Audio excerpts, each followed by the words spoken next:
mga guys, good evening po. So magugulat po kayo, meron pong bagong paskil ang admin po mga kaibigan. So 5 days pa po ito bago po natin naispatan ang kanilang hiring. 5 days, ibig sabihin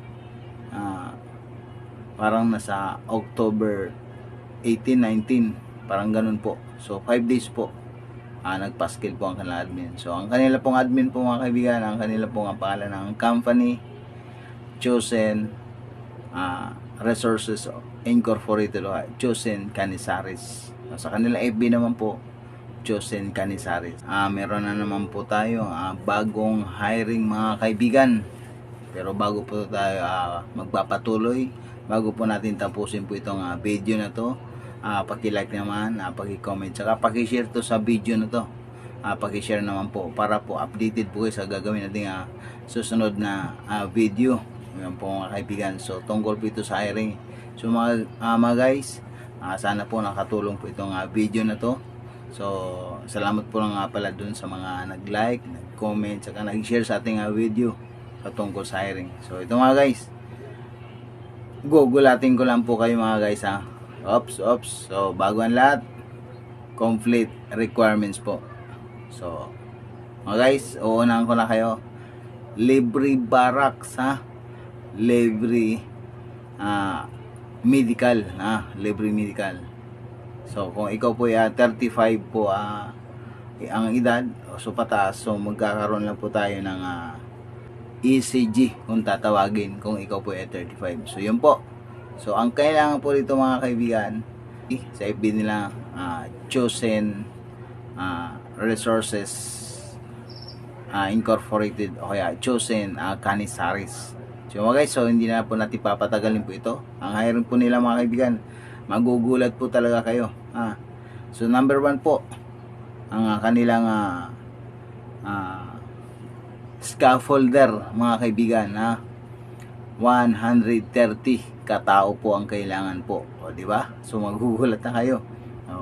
So ang sumunod naman po mga kaibigan, carpenter po, 250 ang kailangan po nila. So medyo marami-rami na rin po yun. Nagugulat po ba kayo? So ang kasunod naman po mga kaibigan ay ang kanilang stillman, erector, 120 katao. Stillman 120 katao. So ano po bang inaantay nyo? Kumplituhan nyo na requirements nyo para pagkatapos ng undas, magsama-sama tayong bumalik sa trabaho. So kayo naman po mag-a-apply. So para po ito sa mga baguhan na wala pa pong trabaho. So sana po nakatulong po ito sa inyo mga kaibigan So yun, isang banksman, spotter at saka signalman. So 50 po ito ang kailangan nila. So yun po 50, isang banksman, spotter at saka signalman.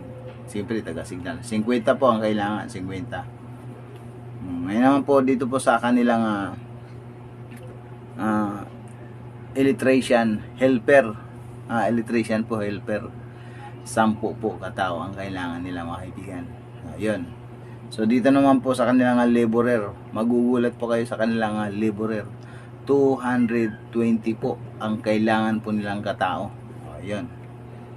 Yun. So mga kaibigan, so dito naman po sa kanilang welder with NC2 po 10 po katao. So ganun din po yun sa scaffolder with NC2 DESDA. So 130 po, di ba?